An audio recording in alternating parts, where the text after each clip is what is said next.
Здравейте! Сега в този видеоклип ще се опитам да обясня как да се научите да карате на предна гума. Като този клип ще го направя с цел информация за хора, които така и така са решили. В никакъв случай не препоръчвам да правите каквото и да е от видяното или чудото в видеоклипа, за да си предпазите мотора и вашето здраве. Но за тези, които така и така правят опити, ще кажа моята гледна точка за това как да се научите да правите стопи, да карате на предна гума. В началото трябва да карате по-бавно и при опит за спиране стискате спирачката плавно и когато усетите, че коловете се свиват, тогава придавате един лек импулс, като стискате малко повече и в този момент с краката притискате резервоара, натискате на кормилото и мотора ще се повдигне. Като идеята е задника ви да е залепен на седалката, за да усещате мотора. И това са първите опити, един вид да направите леко отлепване, малко преди да спре мотора, да усетите, че тръгва да се дига задната гума. В принцип това е трудно, но идеята да усетите момента, в който започвате да отлепвате задната гума.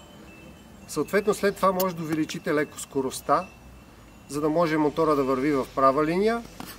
Тогава ще се чувствате стабилни и започвате да правите опит за стопи. Като, пак казвам, не се стиска рязко спирачката.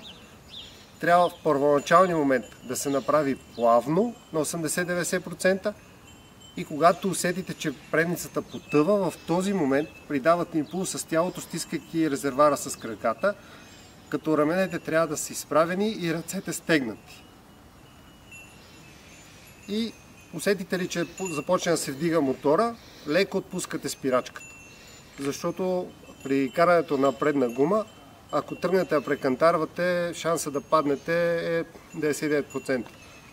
Подминете ли кантара, няма какво ви върне, докато при карането на задна може да стиснете задната спирачка и да спасите прекантарването. При предна мотора ще ви захлупи.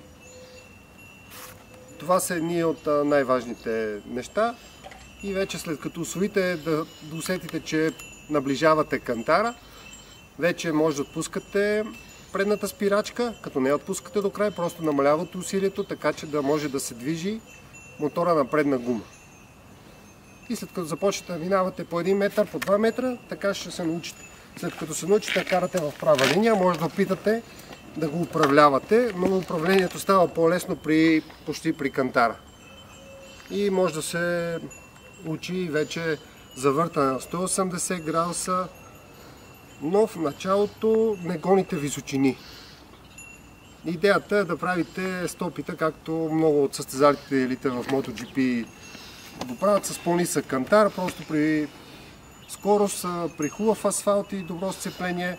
Усещате, че почва да ви се дига задницата, държите усилието, да усетите, че мотора започва да олека, охлабвате леко спирачката и в този момент единството, което е да не позволявате мотора да се усучи на някъде, защото ще тръгне да завива. И за да не се стресирате, усетите ли, че тръгва да завива, отпускате спирачката, за да го изправите. Съответно, когато добиете достатъчно опит, тогава вече може да се учите да карате напредна, да маневрирате на предна гума и така. Надявам се видеото да е полезно за всички, които искат да се научат да карат на предна гума. Ако имате въпроси, задайте ги долу в коментарите. Ще се опитам да отговоря на всички. Поздрави!